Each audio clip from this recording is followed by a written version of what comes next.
Hey guys, June Simmons back for day 47 of the Salesvision Business Games 100-day video challenge. And today we're still in the Traffic Secrets book. And so this keeps going in and out. I guess it's because it's kind of dark in here. Anyways, this is step 1, dig your well before you're thirsty. And now you have your Dream 100 and they have their dream customers. The next question you should be asking yourself is the same question I asked myself. How do I get my message in front of their audiences? The first key to the Dream 100 is you need to dig your well. Oh my gosh, that's crazy. It keeps going in and out like that. You need to dig your well before you're thirsty.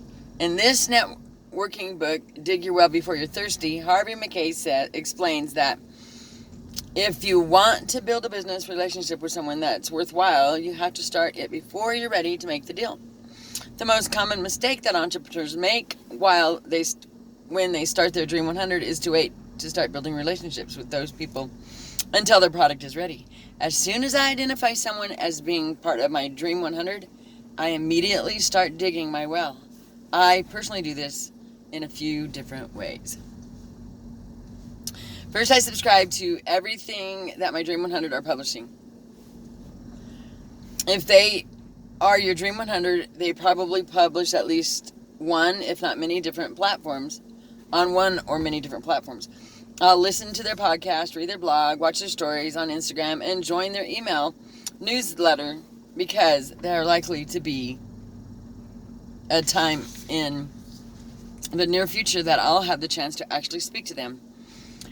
I've put people in the past who have somehow made it through all of my gatekeepers and not a precious few minutes of my time.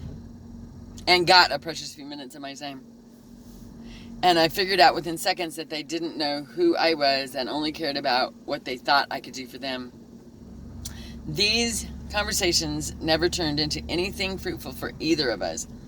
To avoid this situation, do your homework so that when your moment comes with your Dream 100 person, you're prepared to talk about them. Ask them questions and their life, things that they post, and topics that they care about. I also watch what my Dream 100 are publishing because in the future I might be creating ads for these same people. If I know the things that an individual member of my Dream 100 are saying to their followers, I can model the same language patterns in my messages. Usually, when I tell people to subscribe to everything, they kind of freak out because they don't want to join over 100 people's email lists, subscribe to over 100 podcasts, or follow over 100 influencers on Instagram. After all, it would take several hours a day to manage that, right? But the truth is, it actually won't. For the email newsletters, I create a new email address that is set up specifically for my Dream 100 campaign. I use the new email address to join everyone's list. Oh, that's pretty smart. I make a filter that pushes each person's email instantly into a folder so my inbox stays clean.